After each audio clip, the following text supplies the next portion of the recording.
tuan-puan, dalam keadaan keamanan yang kurang stabil pada waktu sekarang ini, ramai orang membuat keputusan untuk berhenti membeli emas.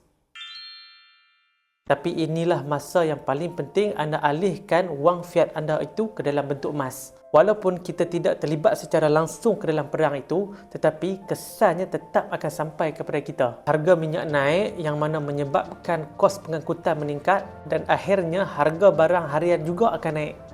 Jadi bila kos hidup meningkat, inflasi akan berlaku dan mata wang kita akan jatuh.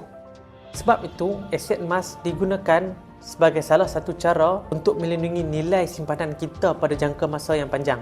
Sebenarnya, emas adalah aset fizikal yang diterima secara meluas di seluruh dunia. Sebab nilai dia tidak bergantung kepada kerajaan. Dia bergantung kepada berat dan ketulinan dia sahaja. Jadi, dalam banyak keadaan krisis kewangan yang terjadi pada sebelum ini, emas masih mendapat permintaan di peringkat antarabangsa.